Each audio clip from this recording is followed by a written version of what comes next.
నామాన్ని బట్టి మీ అందరికీ నా హృదయపూర్వక వందనాలు తెలియజేస్తున్నాను. దేవుని బిడ్డలారా, దేవుని యొక్క వాక్యంలోనికి వెళ్దాం. ద్వితీయోపదేశకాండము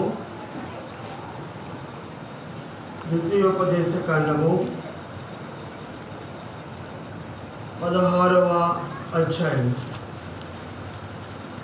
ద్వితీయోపదేశకాండము 16వ అధ్యాయము 16 నుంచి 22వ వచనం వరకు నేను చదువుతాను. ద్వితీయోపదేశకాండము 18వ అధ్యాయము 16వ వచనం నుండి 22వ వచనం వరకు, లేదా మార్చి చదువుకుందాం. మీరు ఒక వచనము, నేను ఒక వచనము చదువుతాను. నేను 16వ వచనం చదువుతున్నాను. ఈ గొప్ప అగ్ని నాకు ఇకను కనపడకుండుగాక అని చెప్పి, ఆ సమయమున నీ దేవుడైన యెహోవాను నువ్వు అడిగిన వాటన్నిటిని చొప్పున నీ దేవుడైన యెహోవా నీ మధ్యను నా వంటి ప్రవక్తను నీ సహోదరుల్లో నీ కొరకు పుట్టించును. ఆయన మాట నీవు వినవలెను.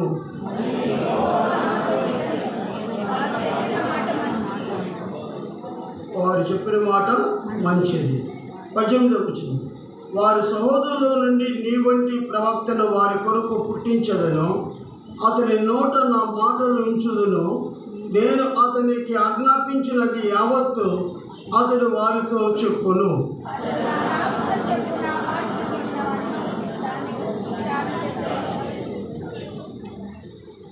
20వ వచనం, అంతేకాదు ఏ ప్రవక్తి అహంకారము పూని నేను చెప్పమని తను ఆజ్ఞాపించిన మాటను నా నామమున చొప్పునో ఇతర దేవతల యొక్క నామమున చొప్పునో ఆ ప్రవక్తియును చావలెను.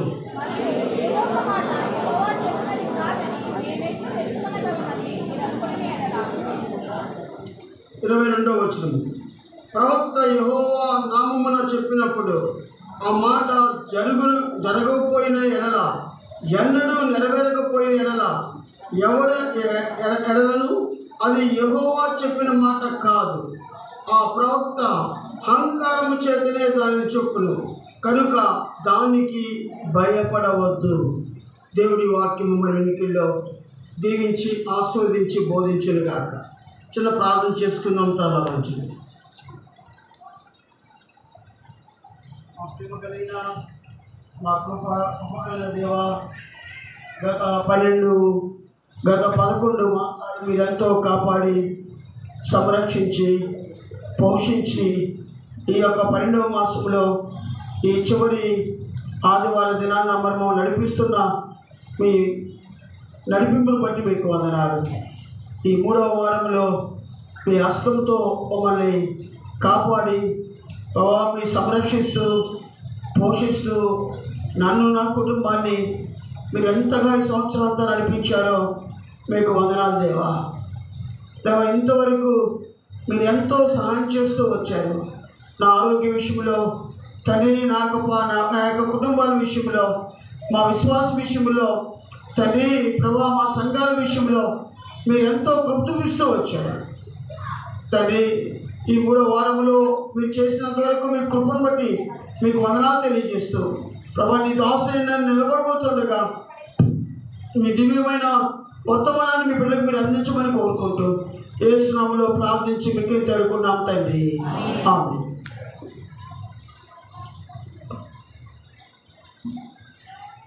దేవుని బిడ్డలారా, ఈరోజు నా ప్రసంగం పేరేంటే ప్రవచనాల నెరవేర్పు. ఈ ప్రవచనాల నెరవేర్పు ఈ క్రిస్మస్ సీజన్లో మనం వింటే చాలా మంచిది.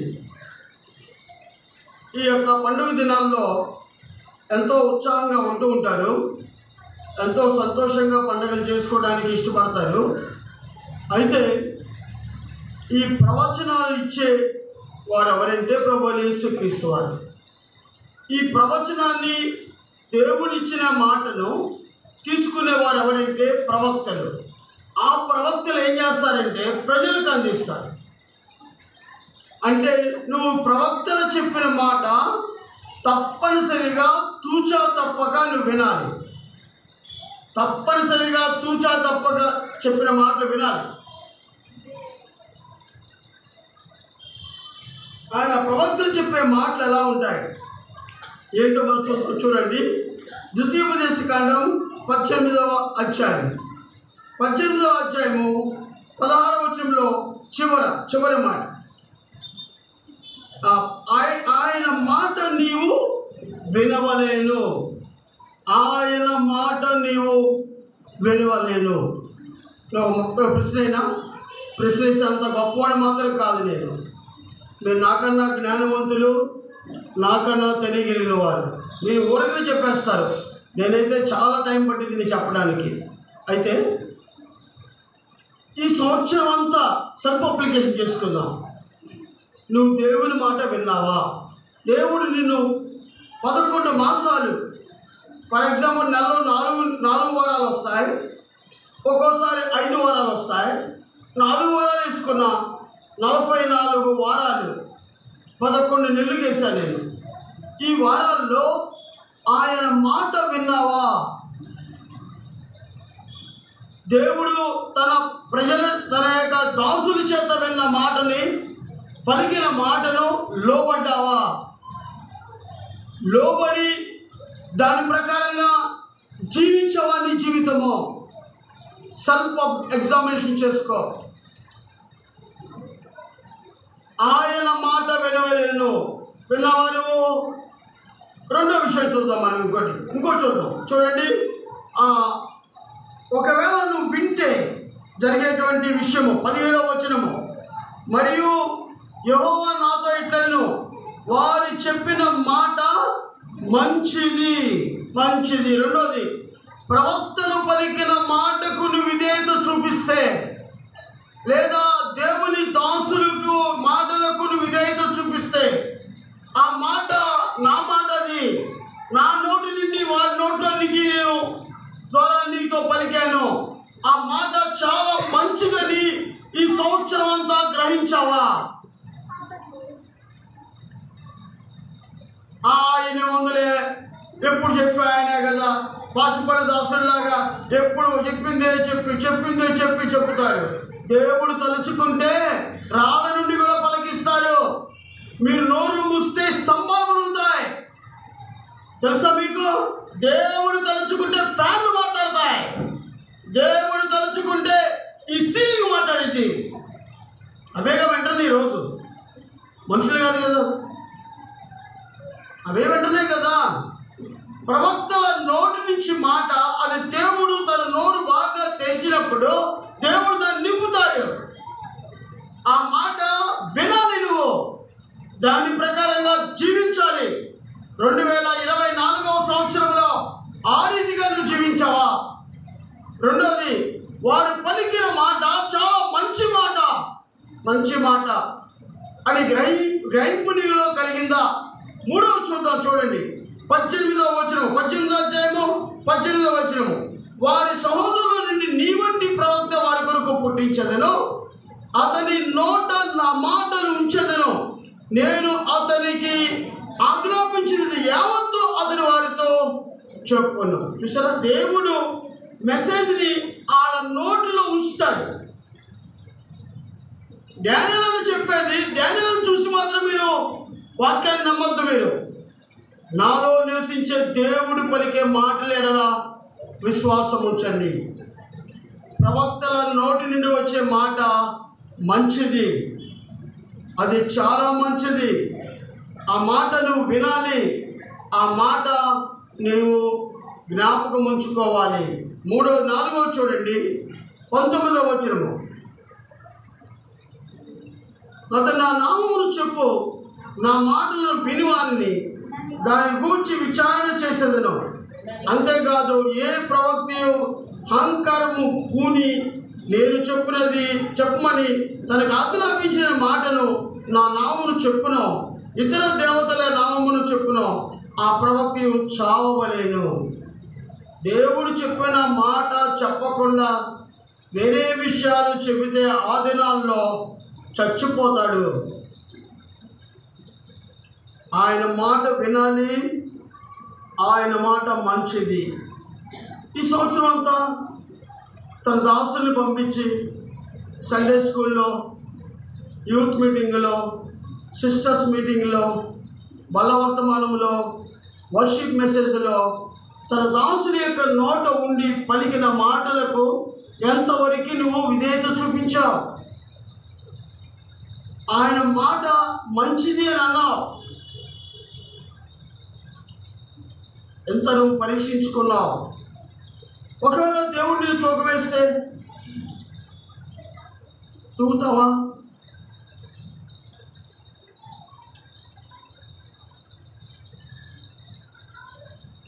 కాబట్టి ప్రవక్తలు ఏం పలికారు? ప్రవక్తలు పలికిన మాట నెరవేరిందా? నెరవేరిందా? వాళ్ళు చెప్పిన మాట నెరవేరిందా? నెరవేరలేదా? వాళ్ళు చెప్పిన మాట మంచిదా? మంచిది కాదా? మనం ఒకసారి బైబిల్ గ్రంథంలో కొన్ని ప్రవచనాలను చూద్దాం. చూడండి, మొట్టమొదటి యొక్క ప్రవచనం యేసుప్రభువు వారి యొక్క పుట్టుక దినాల్లో జరిగిన మొట్టమొదటి యొక్క ప్రవచనము మనం చూద్దాం. యెషయా గ్రంథం 7వ అధ్యాయం. యెషయా గ్రంథం 7వ అధ్యాయం. యెషయా గ్రంథం 7వ అధ్యాయం చూడండి. యెషయా గ్రంథం 7వ అధ్యాయము 14వ వచనం.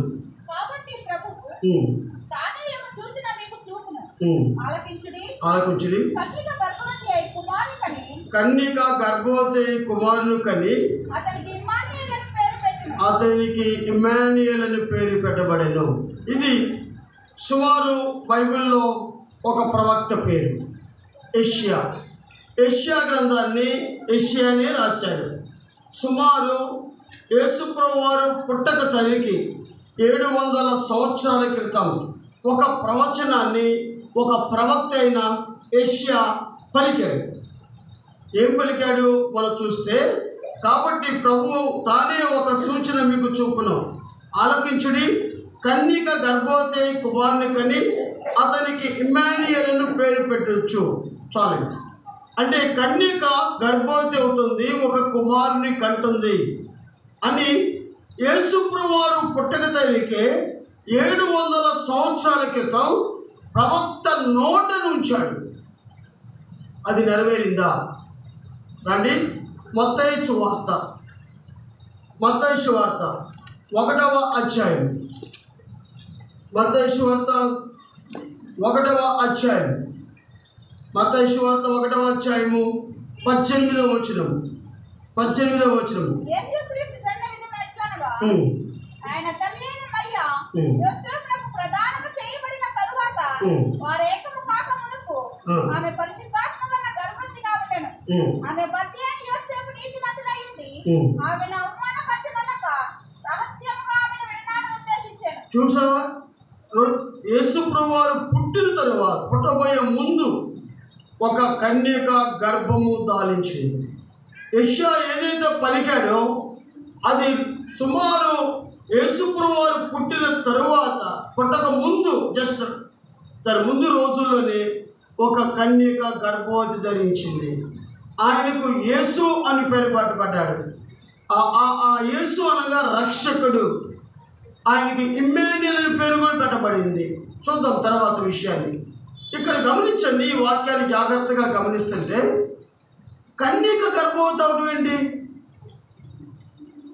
కన్యక గర్భవతి అవడానికి అవిద్య అసలుకి అదొక డౌట్ మన జీవితాల్లో. కన్యక ఎలా గర్భవతి అవుతుంది? చూడండి, యూదుల మత్తయి సువార్త అనేది యూదులకు రాశాడు. మత్తయి గారు యూదులకు రాశాడు. యూదుల మతాచారం ఏంటి?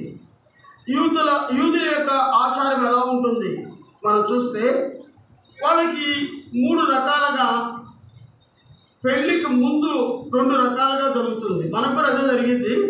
ఫస్ట్ ఏం చేస్తారంటే, యూదులు చేసే పని ఏంటంటే, పుట్టిన ఒక 1 year లేదా 2 years లేదా కొంతమంది 5-6 years కూడా ఉంటుంది. యూదులు ఎప్పుడైతే పిల్లవాడు లేదా అమ్మాయి లేదా అబ్బాయి పుట్టినప్పుడు యూదుల్లో ఉన్నటువంటి ఆ కొన్ని సంవత్సరాల ముందు పుట్టిన అబ్బాయి కానీ అమ్మాయి కానీ వాళ్ళ చుట్టాల్లో చూసుకొని వాళ్ళని పిలిచి, ఈ అబ్బాయి మీ అమ్మాయి కొరకు పుట్టాడు అని దానిని ఎంగేజ్మెంట్ అని అంటారు. పుట్టిన ఎమ్మటనే కొంతమంది యూదుల యొక్క ఆచారంలో పుట్టిన ఎమ్మటనే ఈ అమ్మాయి పుట్టిందనుకోండి, ఈ అమ్మాయి ఎవరికి సూటబుల్, మన చుట్టాల్లో యూదుల్లో ఎవరున్నారు అని మొత్తం తిరుగుతారంట వాళ్ళు. ఎందుకు? వాళ్ళ అబ్బాయి ఈ అమ్మాయి కన్నా ఒక 3 సంవత్సరాలు 4 సంవత్సరాలు పెద్దగా ముందుగా పుట్టాడు కాబట్టి ఆ అమ్మాయికి వాళ్ళు లేదా అబ్బాయి పుడితేనేమో అమ్మాయికి, అమ్మాయి పుడితేనేమో అబ్బాయికి వాళ్ళకి పిలిపించి, ఈ అమ్మాయి లేదా ఈ అబ్బాయి మీ యొక్క కొడుకు పుట్టింది లేదా కూతురు పుట్టింది, నీ కొడుకు కోసం పుట్టింది అని చెప్పి ఆ చిన్న వయసులోనే ఒక గ్రంథకర్తలు, బైబిల్ గ్రంథకర్తలేమో పుట్టిన ఒక 6 monthsలోనే వాళ్ళకి ఎంగేజ్మెంట్ జరిగింది అని ఒక గ్రంథకర్త రాశాడు. జోసఫస్ అనే ఒక గ్రంథకర్త ఉన్నాడు బైబిల్లో. అతనే రాశాడు తెలుసా, 5-6 సంవత్సరాల తరువాత వాళ్ళకి ఎంగేజ్మెంట్ జరుగుతుందంట. 5 లేదా 6 సంవత్సరాలు రాగానే ఆ బాబుని, ఆ చిన్న బాబుని, ఆ చిన్న పిల్లల్ని కూర్చోబెట్టి ఎంగేజ్మెంట్ చేసేస్తారండి. ఎంగేజ్మెంట్ చేసిన తర్వాత 14-15 ఏళ్ళు వచ్చిన తర్వాత, 15 ఏళ్ళు లేదా 16 ఏళ్ళు వచ్చిన తర్వాత వాళ్ళ మధ్యలో ఏం జరుగుతుంది తెలుసా, ప్రదానం జరుగుతుంది. అంటే బెట్రోతల్ జరుగుతుంది. ప్రదానం జరుగుతుంది. ఆ మగపిల్లవాడి యొక్క తల్లిదండ్రులు, ఆడపిల్ల యొక్క తల్లిదండ్రులు వచ్చి ఒకళ్ళొకళ్ళు కొన్ని వస్తువులు ఎక్స్చేంజ్ చేసుకుంటారంట. వాళ్ళు మన ఆచారం కూడా అదే. మన అయితే కొంత యుక్త వయసు వచ్చిన తర్వాత పెళ్లి చూపులు జరుగుతాయి. మనకి అమ్మాయి అబ్బాయి నచ్చుకున్న తర్వాత ఎంగేజ్మెంట్ జరుగుతుంది. ఎంగేజ్మెంట్ జరిగిన తర్వాత పెళ్లికి 1 రోజు ముందు బెట్రోతల్ జరుగుతుంది మన ఇంటి దగ్గర, అమ్మాయి దగ్గర, ఇంటి దగ్గర. ఆ తర్వాత పెళ్లి జరుగుతుంది. వీళ్ళాచారం చూడండి, యూదుల యొక్క మతాచారం చూడండి ఎలా ఉందో. చిన్నతనంలోనే వాళ్ళకి ఎంగేజ్మెంట్ జరుగుతుంది. కరెక్ట్గా 16 లేదా 14 ఏళ్ళు వచ్చి రాగానే వాళ్ళకి బెట్రోతల్ జరుగుతుంది. వివాహం ఎప్పుడు జరుగుతుంది సార్? జాగ్రత్తగా వినండి. ఈ బెట్రోతల్ జరిగిన తర్వాత, ప్రదానం జరిగిన తర్వాత ఏమైందంటే 1 సంవత్సరం పాటు పెళ్లి కొడుక్కి ఛాన్స్ ఇస్తారు. బాబు, ఈ సంవత్సరం లోపు నువ్వు అన్నీ సిద్ధం చేసుకో. ఏమని సిద్ధం చేసుకోవాలి? నువ్వు అమ్మాయిని పెళ్లి చేసుకున్నావు కాబట్టి నువ్వు సొంత ఇంటికి వెళ్ళిపో. మేము అమ్మగారి దగ్గర, నాన్నగారి దగ్గర ఉండి వాళ్ళ ఇంటిని ఆనుకొని ఒక స్థలం కొనుక్కోవాలి. నువ్వు వినండి, మగపిల్లలందరూ జాగ్రత్తగా వినండి. వాళ్ళ పెళ్లి చేసుకోవడం కాదు, యూదుల మతాచారం ఎట్లుందో. సంవత్సరం పాటు గ్యాప్ ఇస్తారు. గ్యాప్ ఇచ్చి ఈ సంవత్సరం కష్టపడాలి. ఎవరి కోసం? నీ భార్య కోసం కష్టపడి. కొంతమంది ఊరిని పెళ్లి చేసుకున్నారు. ఉద్యోగం చేస్తారా? లేదన్న. ఏదన్నా పని చేస్తారా? లేదన్న. ఏం చేస్తారా? గాలి తిరుగుతున్నా తిరుగు, నీ పెళ్లి చేయవు కదా. యూదుల్లోనే లేదు, అది యూదుల్లోనే లేదు. 1 సంవత్సరం పాటు పెళ్లి కొడుకు ఛాన్స్ ఇస్తారు. ఈ సంవత్సరం ఏం చేయాలి? మీ నాన్న ఇంటిని ఆనుకొని ఒక స్థలాన్ని కొనాలి. స్థలాన్ని కొని నువ్వేం తెలుసా? ఇల్లు కట్టాలి. ఇల్లు కట్టిన తర్వాత నువ్వేం చేయాలి? ఆ ఇంటి ముందు నువ్వు పెళ్లి చేసుకోవాలి. బాగా వినండి, అమ్మా నాన్న కాదు పెళ్లి చేసేది. వాళ్ళు చాలా మంది పెళ్లి కొడుకులు, పెళ్లి కూతురు మా అమ్మ చేస్తాడు, మా నాన్న చేస్తాడు అనుకున్నారు. కాదు, యూదుల మతాచారం ఏంటంటే తన ఇంటిని ఆనుకొని ఇల్లు కట్టాలి. ఎవరు కట్టాలి? పెళ్లి కొడుకునే కట్టాలి. ఈ రోజుల్లో ఆడపిల్లలు కట్ట ఎత్తున్నారు. ఆ రోజుల్లో ఏమైనా మగపిల్లలు ఆడపిల్లలు కట్టించేవాడు. అలా నీకు ఆడపిల్లలు పుట్టారని చెబుతున్నాడు అనుకోకండి. నాకు ఆలోచన కదా, ఉన్న మతాచారాన్ని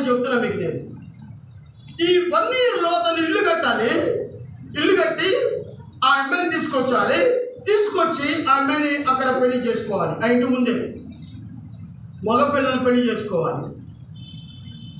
ఇది యూదుల మతాచారం. నా ప్రశ్న ఏంటంటే, యేసుకు మరియలకు పెళ్లి కాకతలికే మరియ గర్భం ఎలా ధరించింది అంటే, ఇప్పుడు జాగ్రత్తమైంది. వీళ్ళిద్దరికి ప్రదానము జరిగిన తర్వాత, యేసుకు మరియలకు ఇద్దరు ప్రదానం జరిగిన తర్వాత వాళ్ళిద్దరు డిక్లేర్ చేస్తారు. ఆ మత పెద్దలందరూ వీళ్ళిద్దరు భార్యాభర్తలు అని డిక్లరేషన్ జరిగింది. అక్కడ మనకి ఎప్పుడు డిక్లరేషన్ చేస్తారు?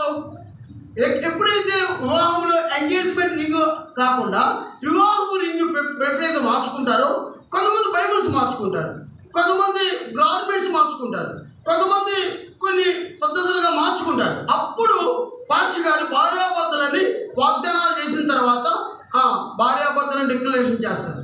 కానీ యూదుల మతాచారం ఏంటంటే, ఎప్పుడైతే బెట్రోతలు జరిగిందో వాళ్ళిద్దరూ భార్యాభర్తలు. ఆ తర్వాత పెళ్లికి వెళ్ళే ముందు సంవత్సరం గ్యాప్లో దేవదూత ప్రత్యక్షమైంది. ఎవరి దగ్గరికి? కన్యక మరియకు ప్రత్యక్షమై పరిశుద్ధాత్మలను గర్భవతి పొందుతావు, భయపడబాకు మరియా అని చెప్పింది. మళ్ళీ తన భర్తని కూడా తెలియాలి కదా. మళ్ళీ తన భర్త యేసు దగ్గరికి వెళ్ళింది గాబ్రియల్ దూత. ఆయనకి కల్లో చక్కగా తన యొక్క వాక్యాన్ని చెప్పింది. ఆ వాక్యానికి విధేయత చూపించాడు యేసుకు. ఆమెను చేర్చుకోవడానికి ఇష్టపడ్డాడు. అయితే మత్తయి సువార్తలో రహస్యముగా విననాడ ఉద్దేశించను అని ఉంది. యేసు అనుకున్నాడు, ఒకవేళ ఇది పబ్లిక్లో పడితే అది వ్యభిచారం కింద వస్తుంది, నన్ను మా ఇద్దరిని రాళ్ళతో కొట్టి చంపేస్తారు. కాబట్టి ఏ మత పెద్దల దగ్గరికి వెళ్ళకుండా రహస్యంగా ఆమెను వినాలుద్దేశించాలని మనసు కలిగినప్పుడు దేవుడు ఆమెకు ప్రత్యక్షమయ్యాడు. దేవుడు ఆయనకు ప్రత్యక్షమయ్యాడు. ఆ ప్రవచనం మత్తయి సువార్తలో నెరవేరింది. ఇప్పుడు చెప్పండి, సత్యమా అబద్ధమా? యేసు వారి పుట్టుక ఆలోచించండి. యవనస్తులారా, పెద్దలారా, ఇప్పుడన్నా ఖచ్చితమైన నిర్ణయం తీసుకో, గట్టి నిర్ణయం తీసుకో. నా ప్రభు ఈ లోకానికి రావడానికి సత్యము అని. మొదటిది 700 సంవత్సరాల క్రితం ఒక ప్రవక్త మాట మంచిది, ఆయన వినవలేని ఆయన మాట. ఎవరో ఆ ప్రవక్త ఎవరంటే యెషయా పలికిన మాట మత్తయి సువార్తలో ఉందా లేదా, నెరవేరిందా లేదా? నమ్ముట నీ వల్ల అయితే నమ్మవారికి సమస్తము సాధ్యమవుతుంది. మొదటి నెరవేర్పు జరిగింది. రెండవ నెరవేర్పు చూద్దాం మన జీవితాల్లో. దేవుడి యొక్క పుట్టుకలో రెండవ నెరవేర్పు చూడండి. దానియేలు గ్రంథం 9వ అధ్యాయం. దానియేలు గ్రంథం 9వ అధ్యాయం. దానియేలు గ్రంథం 9వ అధ్యాయం. దానియేలు గ్రంథం 9వ అధ్యాయం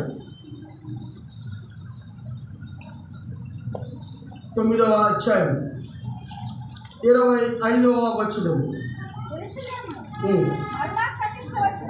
మరలా కట్టించవచ్చునండి. అభిషిక్తులకు అధిపతి వచ్చే వరకు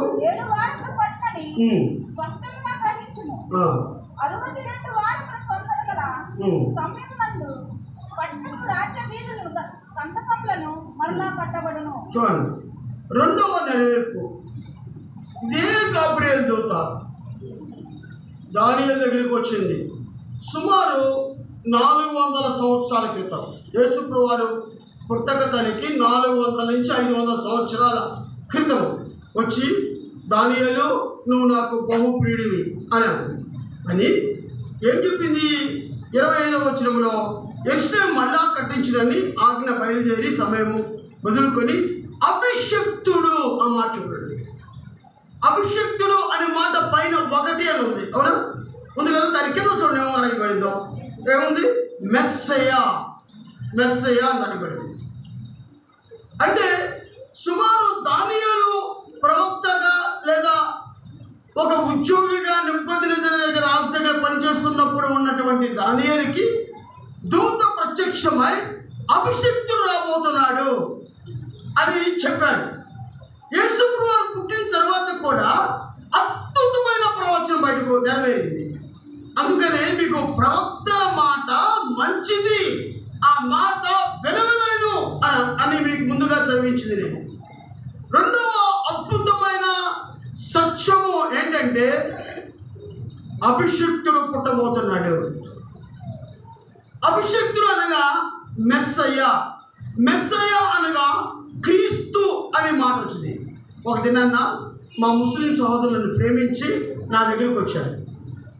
వచ్చి, బ్రదర్ మీరు ఎందుకు క్రిస్టియన్ మతాన్ని తీసుకున్నారు? మీరు ముస్లిం కదా, మన దేవుడు గొప్పవాడు కదా, ఎందుకు మీరు తీసుకున్నారు అని. బ్రదర్ నాకు అనేక సమస్యల్లో అనేక బాధల్లో ఉన్నప్పుడు దేవుడు నన్ను ఆదరిస్తూ నా పాపాలన్నింటినీ క్షమించాడు అనే నమ్మకం ప్రభువైన యేసుక్రీస్తు వారి దగ్గర నాకు కలిగింది. అందుకని నేను నమ్ముకున్నాను బ్రదర్ అని చెప్పాను. అయితే నువ్వు నమ్మిన దేవుడు నీకు బైబిల్ ఉంది కదా, గంధం ఉంది కదా ఉందని. కొత్త నిబంధనలో యేసు ప్రభు వారి మాట ఉంది కదా అన్నాడు. ఉంది అన్నాడు. పాత నిబంధన గ్రంథంలో చూపిస్తావా అన్నాడు. చూపిస్తాను బ్రదర్. నేను ఒక కండిషన్, మన ఇద్దరు కూర్చున్నాను. నైట్ 9 గంటలకి నేను ఫ్రీగా ఉంటాను ఇన్స్టిట్యూట్గా.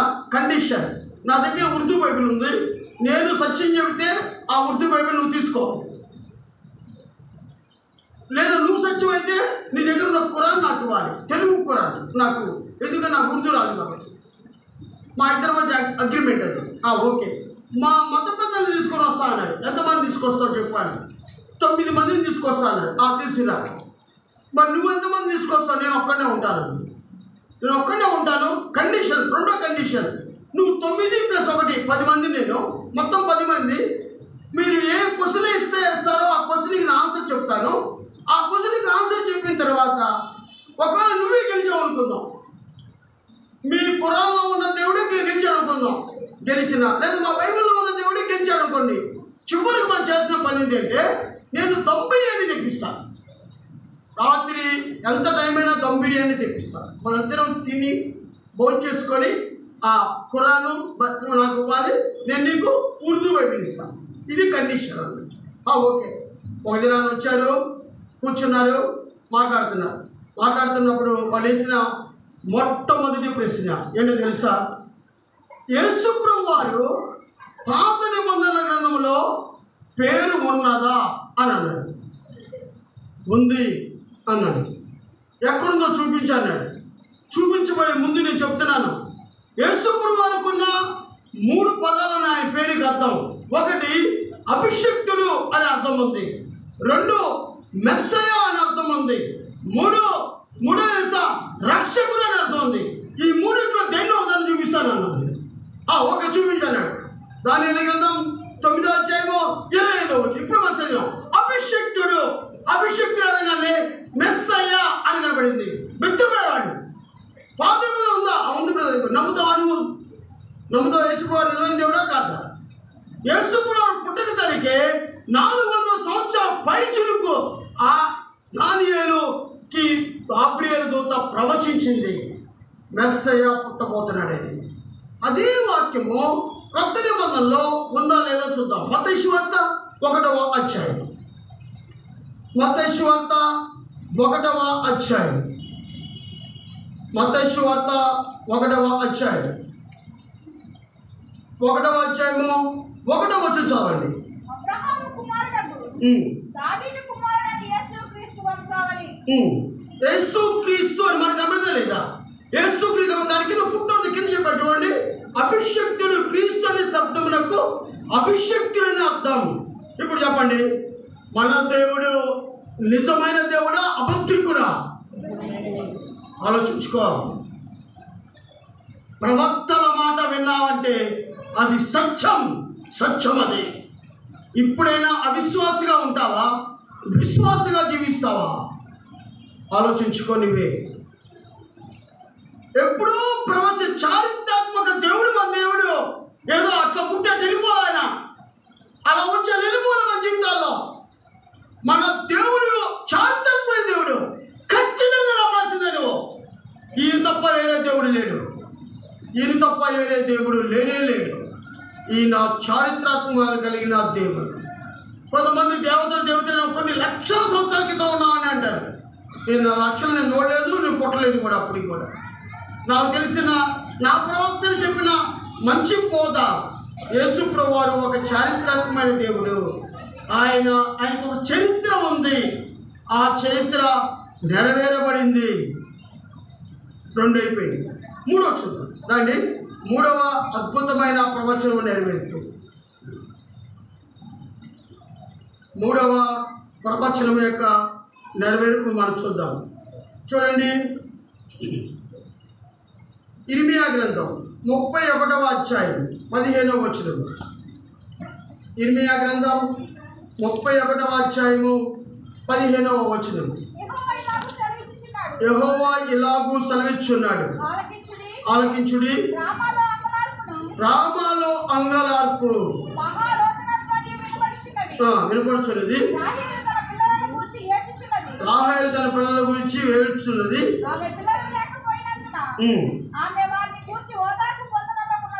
చూడండి, ఇక్కడ ఇర్మియా ప్రవక్త రాస్తున్నాడు, రామాలో అంగలార్పు వినపడుచున్నది అని అన్నాడు. ఆ రోజుల్లో నెబుకద్నెజర్ రాజు యొక్క దినాల్లో ఒక భయంకరమైన సంఘటన అక్కడ జరిగింది.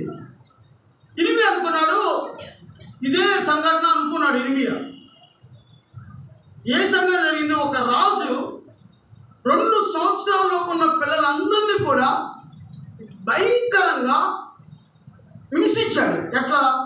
ఎట్లా హింసించాడో చూద్దాం. వినండి, కొంచెం బ్యాక్గ్రౌండ్ వినండి.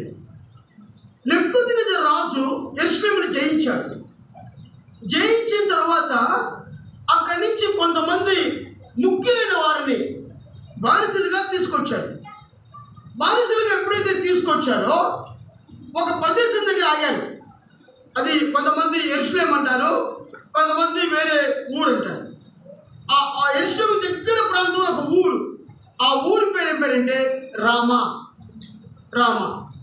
ఆ రామా దగ్గర ఆగారు. ఆగి ఏం చేశారంటే, తల్లిదండ్రులకు పుట్టిన బిడ్డలు ఉన్నారు కదా తీసుకొచ్చిన వాళ్ళు, తల్లిని తండ్రిని వేరు చేశారు.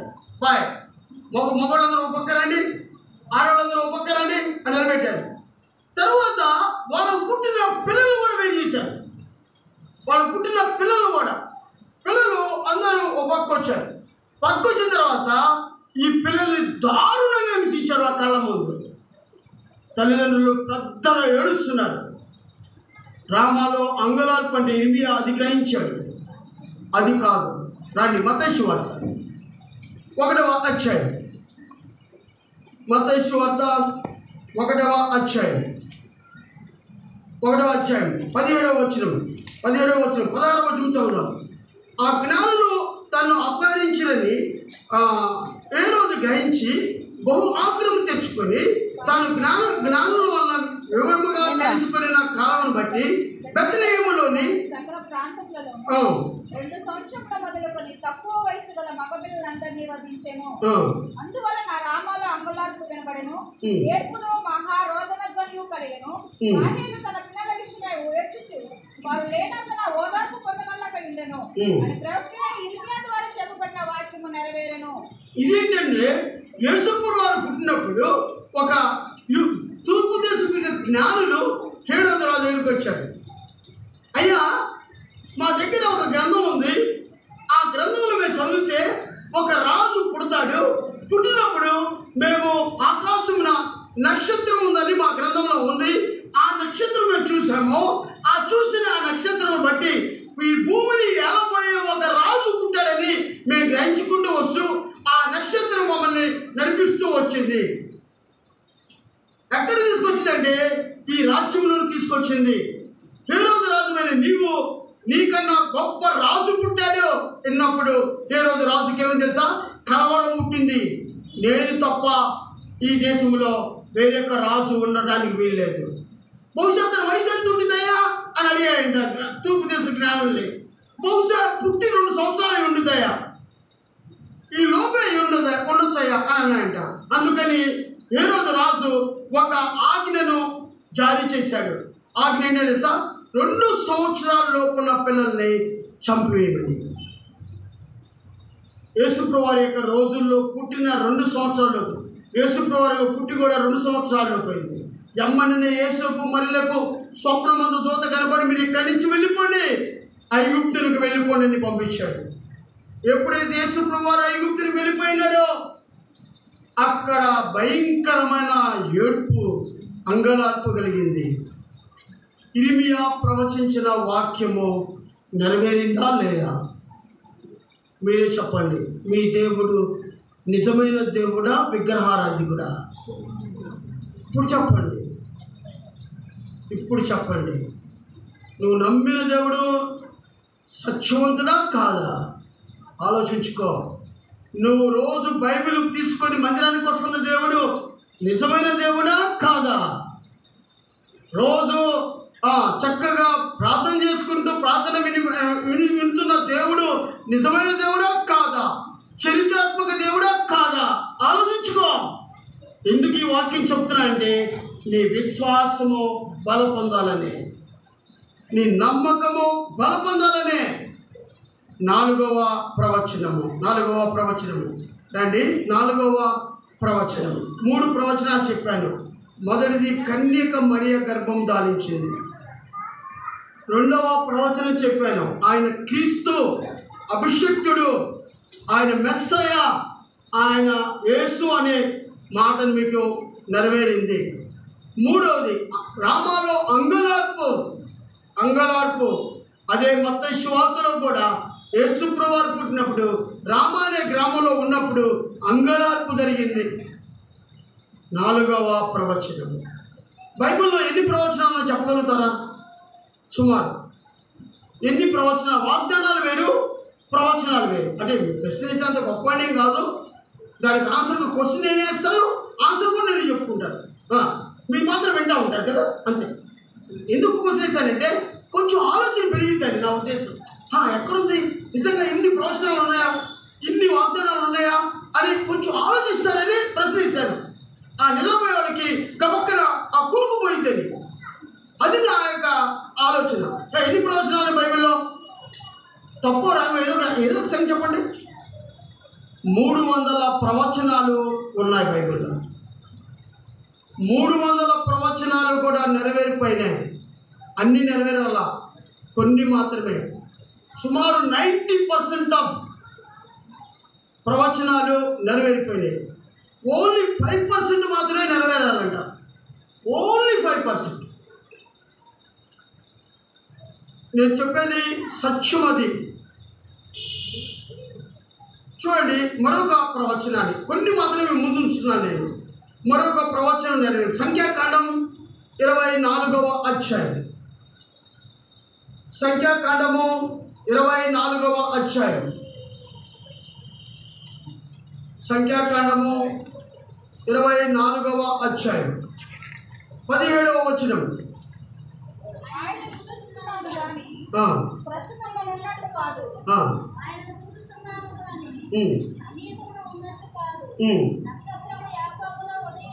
చూడండి 17వ వచనము. సంఖ్యాకాండము 24వ అధ్యాయము 17వ వచనము. నక్షత్రము యాకోబులో ఉదయించెను. అమ్మ చూడండి, నక్షత్రము యాకోబులో ఉదయించెను. యాకోబు అనే మాటకు పేరేం పేరు? ఇశ్రాయేలు అను కదా. ఏదో మోసగాడు అనుకున్నావా? తెలుసు, మనందరూ తెలుసు. కానీ ఎప్పుడైతే ఈ మోసగాడు యెహోవా రేవు దగ్గర దేవుడితో పెనుగులాడాడో దేవుడు ఒక అద్భుతమైన పేరు పెట్టాడు అతనికి. ఎక్కడి నుంచి నీ పేరేం పేరేంటి? ఇశ్రాయేలు. యాకోబులో నక్షత్రం ఒకటి ఉదయించిందట. ఇది ఎప్పుడు జరిగిందంటే సుమారు 4000 సంవత్సరాల క్రితం మోషే ప్రవచించాడు. యాకోబులో నక్షత్రము ఉదయిస్తుంది. 4000 సంవత్సరాల క్రితం. నిజంగా ఆ ఇశ్రాయేలు ప్రజల్లో నక్షత్రము ఉదయించిందా లేదా చూద్దాం. మత్తయి సువార్త 1వ అధ్యాయం. మత్తయి సువార్త 1వ అధ్యాయం. మత్తయి సువార్త 1వ అధ్యాయం. మత్తయి సువార్త 1వ అధ్యాయం చూడండి. రెండవ అధ్యాయంలోకి వెళ్దాం. 2వ అధ్యాయము 2వ అధ్యాయము 2వ వచనం. యూదుల రాజుగా పుట్టినవాడు ఎక్కడున్నాడు? తూర్పు దిక్కున మేము ఆయన నక్షత్రమును చూచి. చాలండి. ఆయన అంటే ఎవరు? ప్రభువైన యేసుక్రీస్తు వారు పుట్టినప్పుడు ఆకాశంలో ఒక నక్షత్రం వెలిసింది. తూర్పు దిశ జ్ఞానంలో చెబుతున్నారు హేరోదు రాజు కంటే ఆయన నక్షత్రము చూశాము. ఎవరి నక్షత్రము? అది యేసుప్రభువు వారు పుట్టిన ఒక అద్భుతమైన సైన్. అది నక్షత్రము పుట్టింది. అది ఎక్కడ పుట్టింది? యేసుప్రభువు వారు నిజంగా యాకోబు వంశస్థుడేనా? చూస్తే రండి, మత్తయి సువార్త 1వ అధ్యాయము 2వ వచనము. అబ్రహాము ఇస్సాకుని కనెను, ఇస్సాకు యాకోబుని కనెను, యాకోబు యూదాను అన్నదమ్ములను కనెను. చాలా యాకోబు ఉందా లేదా? ఇది ఎవరి జీనియాలజీ అంటే యేసుక్రీస్తు వారి యొక్క జీనియాలజీ. ఈ జీనియాలజీలో యాకోబు ఉన్నాడా లేదా? యాకోబు వంశంలో నుంచి వచ్చాడా యేసుప్రభువు వారు? ఇప్పుడు ఆకాశంలో నక్షత్రం వెలిసిందంటే ఎవరి నక్షత్రము? ఆయన నక్షత్రము. యాకోబులో నక్షత్రం ఉదయించింది. ఆయన నక్షత్రము. ఈ నక్షత్రం ఏం చేసింది తెలుసా? 3 మాటలు అద్భుతంగా చెప్తాను చూడండి. ఈ నక్షత్రం చేసే ఆయన నక్షత్రము మన కొరకు ఏం చేసిందో మీకు నేను చెప్తాను చూడండి. మొదటిది చూడండి. మొదటిది 9వ అధ్యాయం 2వ అధ్యాయము 9వ వచనం. వారు రాజు మాట విని బయలుదేరి పోవచ్చుండగా ఇదిగో తూర్పు దేశమున వారు చూచిన నక్షత్రము ఆ శిశువు ఉండిన చోటికి మీదుగా వచ్చి నిలిచి వరకు వారికి ముందుగా నడిచేది. చాలండి. ఆయన నక్షత్రము ఏం చేసి తెలుసా? నీ జీవితాన్ని ముందుగా నడిపిస్తుంది. భయపడుతున్నావా నీ జీవితం గురించి? దిగులు పడుతున్నావా? మా అమ్మ నాన్న వీళ్ళు కాదులే అనుకుంటున్నావా? ఎవరో కన్నారనుకుంటున్నాడు? నువ్వు దేవుని ద్వారా మీ తల్లి గర్భమున జన్మించావు. దేవుడు నీకు రూపాన్ని ఇచ్చాడు, స్వరూపాన్ని ఇచ్చాడు. వారి నాస్కందరంలో చీవాయువుగా నడు జీవాత్మ ఆయన. మీ అమ్మ ఒక సాధనంగా ఉందంతే నిన్ను కంటానికి. నిన్ను పుట్టించిన వాడు దేవుడు. ఆయన నిన్ను పుట్టించాడు, నీకు జీవవాయువు ఇచ్చాడు, నేను జన్మింప చేశాడు. మీరు భూలోకానికి వచ్చారు. నేను కూడా అంతే. భూలోకానికి వచ్చాను. నన్ను నడిపించేవాడు ఎవరో తెలుసా? ఆయన. నన్ను సృష్టించిన సృష్టికర్త. నా జీవితానికి వెనక నడవడు, నా జీవితానికి ముందు నడిచే దేవుడు. That is the message of Christmas. అర్థమైందా? నీ జీవితాన్ని ముందుగా నడిపించే దేవుడు ఆయనే. 2వ విషయం చెప్పనా? రండి, మత్తయి సువార్త 2వ అధ్యాయము 10వ వచనం. వారు ఆ నక్షత్రము చూచి అత్యానందభరితులయ్యారు. వారు ఆ నక్షత్రము ఎవరిది? ఆ నక్షత్రం అంటే ఆయన నక్షత్రము. ఆయన తూర్పు దేశపు జ్ఞానులు ఆ నక్షత్రమును చూచి అది నడిచి తీసుకొని వెళ్ళింది. తూర్పు దేశ జ్ఞానుల్ని ఎక్కడ తీసుకెళ్ళింది సార్? మరియా ఇంటిలో ఉంది. పిల్లాడు ఉన్నాడు, యేసుప్రభువు వారు ఉన్నారు. ఆ యేసుప్రభువు వారు ఎక్కడైతే నివాసం చేస్తున్నాడో అక్కడికి వచ్చి ఆగిందట. ఈ తూర్పు దేశ జ్ఞానులు లోపలికి వెళ్ళి యేసుప్రభువు వారి ముఖం చూడంగానే వారి ముఖాలు ఎలా అయిపోయినా సార్? అత్యానందభరితులైపోయారు. నీ జీవితంలో ఆనందం లేదా?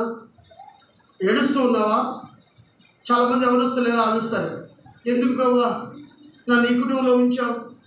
మా అమ్మ తిడతా ఉండిద్ది, మా నాన్న తిడతా ఉంటాడు. దేవుడు ఇచ్చాడా? దేవుడిని సృష్టించాడు, అద్భుతమైన తల్లిదండ్రులు ఇచ్చాడు. ఇచ్చి ఏం చేశాడు తెలుసా? వాళ్ళు చేతనైనంత వరకు నీకు సహాయం చేస్తున్నాడు. చేతనైనంత వరకు నా బిడ్డని నీకు సహాయం చేస్తున్నాడు. కానీ పోషించేవాడు వాళ్ళు కాదు. నిన్ను జీవింపజేసేవాడు వాళ్ళు కాదు. నిన్ను ప్రమాదం నుంచి తప్పించేవాడు వాళ్ళు కాదు. నిన్ను మంచి నడువు నాయన అని చెప్పేవాళ్ళే కానీ దుష్ట సాంగత్యంలో నడువని చెప్పే తల్లిదండ్రులు ఈ లోకంలో ఎవరు ఉండరు. అయితే అన్యులైనటువంటి జ్ఞానులు యేసుప్రభు వారిని చూచినప్పుడు ఏమైంది తెలుసా? అత్యానందభరితులైపోయారు. నువ్వు నీ తల్లిదండ్రుల ముఖం చూడక్కర్లా, నువ్వు ఎవరి ముఖం చూడాలి? నువ్వు దేవుని వైపు చూడు. నీ జీవితాన్ని అత్యానందభరితులుగా మార్చే దేవుడు ఆయన. సమాధానం లేని మీ జీవితాల్లో సమాధానాన్ని ఇచ్చే దేవుడు, అత్యానందభరితులుగా మార్చే దేవుడు ఆయన. అయితే నీ కండిషన్, వాళ్ళు ఎవరిని చూసి అత్యానందభరితులు అయ్యారు? యేసుని చూసినప్పుడు. నువ్వు యేసు ప్రభువుని చూస్తున్నావా? నీ తల్లిదండ్రుల చేతుల వైపు చూస్తున్నావా? ఆలోచించుకో. వాళ్ళు యేసును చూసినప్పుడు అత్యానందభరితులైనారు. రెండవది, నక్షత్రము ముందుగా నడిపించింది. నక్షత్రము యేసును చూపించి అత్యానందభరితులుగా మార్చింది. నాలుగవ చూడండి, మూడవ చూడండి 11వ వచనం. ఆ ఇంటిలోనికి వచ్చి తల్లి అయిన మరియను ఆ శిశువు చూసి సాగిలపడి ఆయన పూజించి తమ పెట్టెలు విప్పి బంగారము, సాంబ్రాణి, బోళము కానుకలుగా ఆయన సమర్పించింది. పెట్టెలు విప్పి అంటే వాళ్ళు ఎంతో దూరదేశాల నుంచి వచ్చారు. వాళ్ళ సమస్తాన్ని ఖర్చు పెట్టారు. అయినా ప్రభువుకి ఏదో గిఫ్ట్ ఇవ్వాలని వాళ్ళ పెట్టెలు పెట్టుకొని వచ్చారు, చిన్న పెట్టెలు. ఆ పెట్టెలు వాళ్ళు విప్పి దాని లోపల బంగారం ఒకరి దగ్గర ఉంది, బోళం ఒకరి దగ్గర ఉంది, సాంబ్రాణి ఒకరి దగ్గర ఉంది. అది ప్రభువుకి సమర్పించారు. బంగారం అనేది చాలా విలువైనది. నీ విలువైన జీవితాన్ని ప్రభువుకి సమర్పిస్తావా? ఎవరికొరకు సమర్పిస్తావు కదా. అసలు క్రిస్మస్ ఫంక్షన్ రాగానే అసలు సెల్ ఫోన్లు చాలా బిజీగా ఉంటాయి. హ్యాపీ క్రిస్మస్ అని ప్రభువుకి నువ్వు చెప్పావా? నీ జీవితంలో హ్యాపీ క్రిస్మస్. జ్ఞానులు దేవుని చూసినప్పుడు అత్యానందభరితులైన నువ్వు ప్రభువు చెప్పు. ప్రభుకి నీ హృదయాన్ని ఇప్పు. ప్రభా, నా దగ్గర బంగారం లేదు, బోళం లేదు, సాంబ్రాణి లేదు, నా దగ్గర నా హృదయం ఉంది. నా హృదయంలో నాకు నువ్వు జన్మించు ప్రభా. అందుకనే లూకాసు వార్త 2వ అధ్యాయం